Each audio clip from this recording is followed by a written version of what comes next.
نحمده ونستعينه ونستغفره ونؤمن به ونتوكل عليه ونعوذ بالله من شرور أنفسنا ومن سيئات أعمالنا من يهده الله فلا مضل له ومن يضلله فلا هادي له ونشهد أن لا إله إلا الله وحده لا شريك له ونشهد أن سيدنا ونبينا مولانا محمدا عبده ورسوله أرسله الله بالحق بشيرا ونذيرا وداعيا إلى الله بإذنه وسراجا منيرا أما بعد فقد قال الله تعالى في كلامه القديم أعوذ بالله من الشيطان الرجيم بسم الله الرحمن الرحيم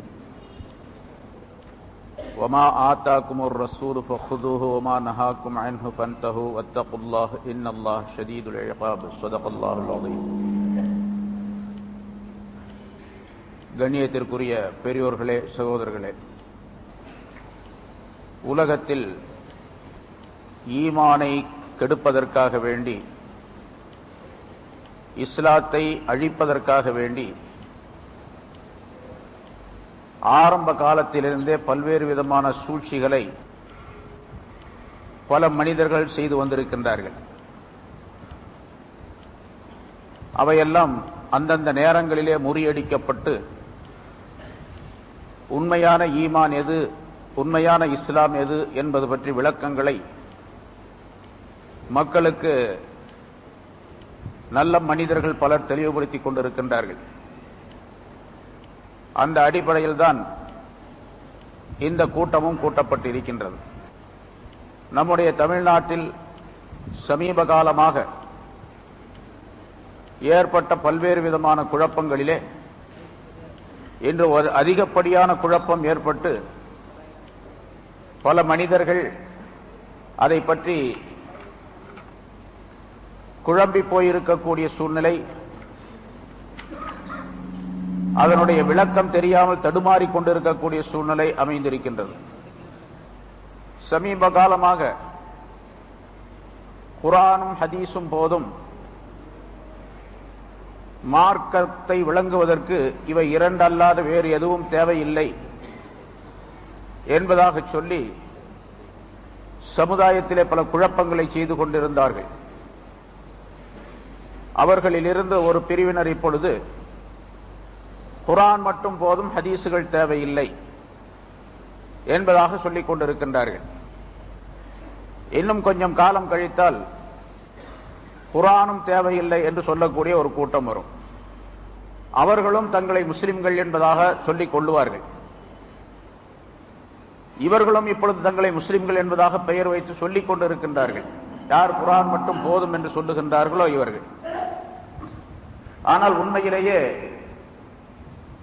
யார் ஹதீஸை விட்டு விடுகின்றார்களோ, ரசூலுல்லாஹி ஸல்லல்லாஹு அலைஹி வஸல்லம் அவருடைய நடைமுறைகளை விட்டு விடுகின்றார்களோ அவர்கள் உண்மையிலேயே மூமின்கள் அல்லர் என்பதை நாம் முதலாவதாக விளங்கிக் கொள்ள வேண்டும். இது பல தடவை கூட்டங்களிலே சொல்லப்பட்டிருக்கின்றது, அழுத்தமாக வலியுறுத்தி சொல்லப்பட்டிருக்கின்றது. குர்ஆன் மட்டும் போதும், ஹதீஸுகள் தேவையில்லை என்று சொன்னால் அவர்கள் காஃபிர்கள் என்பதிலே எந்த விதமான சந்தேகம் இல்லை. ஈமான் இழந்தவர்கள் அவர்கள். அதன் காரணமாக அவர்கள் அப்படியே இறந்து விடுவார்களே. ஆனால் தௌபா செய்யாமல், திருந்தாமல், தங்களுடைய வாழ்க்கையை மாற்றி அமைத்துக் கொள்ளாமல் இருந்து அப்படியே இறந்து விட்டால் அவர்கள் நேராக நரகத்திற்கு செல்லக்கூடியவர்கள் என்பதையும் நாம் நினைவில் வைக்க வேண்டும். இப்பொழுது அவர்களுக்கு சட்டம் என்ன? காபிர்கள் என்று அவர்கள் தீர்ப்பளிக்கப்படுகின்ற காரணத்தினால் அவர்கள் இறந்துவிட்டால் நம்முடைய கபரிஸ்தானில் அடக்கக்கூடாது. அவங்களை சாதாரண மற்றவங்க சொல்றாங்க அஹ்லுல் குர்ஆன் என்பதாக. அஹ்லுல் குர்ஆன் அவங்க அல்ல, குர்ஆன் உடையவர்கள் என்பதாக. குர்ஆன் உடையவர்கள் நாம் தான், நம்ம தான் அஹ்லுல் குர்ஆன், குர்ஆன் உடையவர்கள். நம்மை பார்த்துத்தான் ரசூலுல்லாஹி ஸல்லல்லாஹு அலைஹி வஸல்லம் அவர்கள் யா அஹ்லல் குர்ஆன் லா தத்தவஸ்ஸதுல் குர்ஆன் என்ற ஹதீஸின் மூலமாக குர்ஆன் உடையவர்களே என்பதாக நம்மை அழைக்கின்றார்கள். அவங்க குர்ஆன் உடையவர், அஹ்லுல் குர்ஆன் என்பதாக சொல்ல முடியாதவர்களை, சொல்லக்கூடாது. அப்படி சொன்னா ஜஹ்லுல் குர்ஆன் என்று சொல்லலாம். அவங்க குர்ஆனை விளங்காதவங்க அப்படின்னு சொல்லலாம். அஹ்லுல் குர்ஆன் அல்ல, ஜஹ்லுல் குர்ஆன் என்பதாக சொல்ல வேண்டும் அவர்களை. குர்ஆனே விளங்காதவங்க. குர்ஆனை விளங்கினா ரசூலுல்லாஹ்வை கட்டாயமாக ஒத்துக்கொண்டுதான் ஆக வேண்டும். மாற்று மதத்தார்கள் எத்தனை ஆயிரக்கணக்கான பேர் ரசூலுல்லாஹி ஸல்லல்லாஹு அலைஹி வஸல்லம் அவர்களை இந்த சமுதாயத்தினுடைய அத்தாரிட்டியாக ஏற்றுக்கொள்ளக்கூடியவர்கள். இந்த சமுதாயம் அவர்கள்தான், இந்த சமுதாயம் அவர்கள்தான், இந்த ஷரியத் அவர்கள்தான், இந்த மார்க்கம் இஸ்லாம் என்று ஏற்றுக்கொள்ளக்கூடிய மாற்று மதத்தார்கள் ஏராளமாக இருக்கின்றார்கள். எல்லாருக்கும் தெரியும், ஒரு கிறிஸ்தவர் ஆய்வு செய்து உலகத்திலேயே முதல் மனிதர் என்று ரசூலுல்லாஹி ஸல்லல்லாஹு அலைஹி வஸல்லம் அவர்களை முதன்மைப்படுத்தி சொல்லியது. உலகத்திலே 100 நபர்களை தேர்ந்தெடுத்து முதலாவது நபர், எல்லா வகையான அறிவிலும் ஆற்றலிலும் சக்தியிலும் மற்ற வகை எல்லாவற்றிலும் அவர் முதலாம் அவர் என்று தேர்ந்தெடுத்தது ஒரு முஸ்லிம் அல்ல, ஒரு கிறிஸ்தவர்.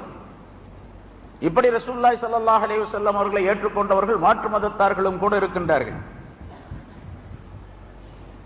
இஸ்லாமிய பெயரை வைத்துக் கொண்டு நான் ஒரு முஸ்லிம் என்பதாக சொல்லிக் கொண்டு ஈமான் இருக்கின்றது என்பதாக நினைத்துக் கொண்டு ரசூலுல்லாஹி ஸல்லல்லாஹு அலைஹி வஸல்லம் அவர்கள் தேவையில்லை என்று சொன்னால் அவனை விட அறிவு கட்டவன் யாரும் இருக்க முடியாது. ஆகவே அவனை ஜஹலுல் குர்ஆன் என்று சொல்ல வேண்டும். அப்படிப்பட்ட மனிதர்கள் காபிர்கள் கபரிஸ்தான்ல அடக்கக்கூடாது. அப்படியே தெரியாதனமா அடக்கிட்டீங்கன்னு வச்சுங்க, அந்த கபரை தோண்டி அந்த ஜனாசாவை தூக்கி வெளியே போடுவதும் அவசியம். ஜனாசாவை தூக்கி வெளியே போடும், கபரில் அடக்கக்கூடாது. அவர்கள் காபிர்கள் என்று இருக்கின்ற காரணத்தால் காபிர்களோடு எப்படி உறவு வைத்துக் கொள்ள வேண்டும் என்று சட்டம் சொல்லுகின்றதோ ஷரியத், அந்த முறைப்படிக்கு அவர்களிடத்தில் உறவு வைத்துக் கொள்ள வேண்டும். நீங்க யாராவது இப்ப நிறைய இருக்கிறாங்க, மெட்ராஸ்ல கிட்டத்தட்ட ஒரு 1000 பேர் இருக்கிறதாக கேள்விப்படுறோம்.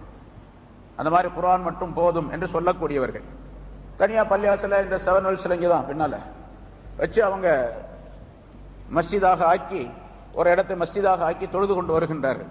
எப்படி தொழுகிறாங்க அப்படின்னு கேள்விப்பட்டா நமக்கு வேடிக்கையா இருக்கு. எப்படி தொழுகிறாங்க அப்படின்னு சொல்லி 7 வெல்ஸ்ல இருக்கிறவங்க இங்க இருப்பாங்க, யாராவது போய் பார்த்துருக்கீங்களா அவங்க எப்படி தொழுகிறாங்க, என்ன ஓதுறாங்க அப்படின்னு.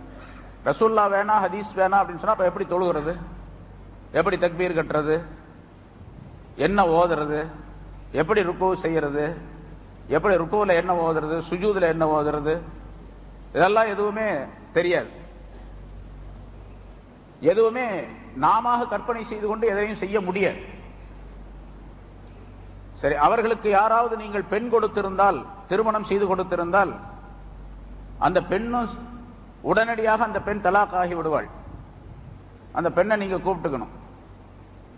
உங்களுடைய பெண், யாராவது ஒரு பெண் அவருக்கு திருமணம் செய்து கொடுக்கப்பட்டிருந்தால் அந்த பெண்ணை திருமணம் உடனடியாக நீங்கள் எடுத்துக்கொள்ள வேண்டும், திருப்பி கூட்டிக் கொள்ள வேண்டும். இல்ல அவரோட தான் இருக்கணும், கணவர் தான் எனக்கு வேணும் அப்படின்னு அந்த பொண்ணு சொல்லிச்சு, நீங்களும் கணவனை விட்டுட்டு எப்படி இங்க வர்றது அப்படின்னு சொன்னா காபிரோடு வாழ்க்கை நடத்துகிறாள் அப்படிங்கிற அர்த்தம். அந்த பொண்ணு காபிரோடு வாழ்க்கை நடத்துகிறாள், ஹராமான உறவோடு இருக்கின்றாள் என்பதாக பொருளாகும். அவர்களுக்கு பிறக்கக்கூடிய குழந்தைகள் எல்லாம் ஹராத்துல பிறந்தவங்க அப்படின்னு சொல்லணும். இதை விட என்னன்னு திட்டுறது அப்படின்னு சொல்லணும். அவர்கள் இறந்து விட்டால் அல்லது அவருடைய பெற்றோர் யாராவது இஸ்லாத்தில் இருக்கக்கூடியவர்கள் இறந்து விட்டால் அல்லது அவர்கள் இறந்து விட்டால் இவர்களுடைய சொத்திலே அவர்கள் உரிமை பெற முடியாது, அவர்களுடைய சொத்திலே இவர்கள் உரிமை பெற முடியாது, வாரிசு உரிமை பெற முடியாது. ஏன்னா வாரிசாக ஆகிறதா இருந்தா இஸ்லாமாக இருக்கணும். தந்தை இஸ்லாமாக இருந்தார், முஸ்லீமாக இருக்கிறார், இறந்து விட்டார், மகன் முஸ்லீமாக இருக்கின்றார், மகனுக்கு தந்தையுடைய சொத்து கிடைக்கும். தந்தை இறந்துட்டார், அவர் முஸ்லீமாக இருந்தார், இறந்து விட்டார், மகன் காபிராக இருக்கிறார், தந்தையுடைய சொத்திலிருந்து பங்கு கிடைக்காது. இவர் எவ்வளவு ஏழையா இருந்தாலும் சரி, அவர் எவ்வளவு பணக்காரராக இருந்தாலும் சரி. இதே மாதிரி மாறுபட்ட மார்க்கம் இருந்தால் அந்த மாறுபட்ட மார்க்கத்தின் மூலமாக சொத்துக்கு உரிமையாக முடியாது. இப்படியெல்லாம் பல்வேறு விதமான சட்டங்கள் அவர்கள் மீது பிரயோகமாகின்றன. அதை நாம் விளங்கிக் கொள்ள வேண்டும். முதலாவதாக, சாதாரணமாக முன்னால் சொல்லிக் கொண்டிருந்தவர்களை போன்று மட்டுமல்ல. முதல்ல சொன்னோம்ல, அவங்கள இருந்து வந்தவங்க தான் அவங்க தொப்பி போடக்கூடாது, ஜட்டி போடக்கூடாதுன்னு சொல்லிட்டு இருந்தாங்கல்ல. ஜட்டி போடக்கூடாதுன்னு சொன்னாங்களா? ஜட்டி போடக்கூடாதுன்னு சொல்லல. இப்ப நான் கேட்கிறேன், தொப்பி போடுறது குர்ஆன்ல இருக்கா, ஹதீஸ்ல இருக்கா அப்படின்னு கேட்கிறாங்கல்ல. ஜட்டி போடுறது குர்ஆன்ல இருக்குதா, ஹதீஸ்ல இருக்கா? ஜட்டி போடணும் அப்படின்னு எல்லாம் எங்கேயாவது சொல்லியிருக்கானே? ஜட்டி போட்டுக்கலாம் அப்படின்னு ரசூலுல்லாஹ் சொல்லியிருக்கிறாங்களா? அது மட்டும் ஏன் போட்டுக்கிறாங்க?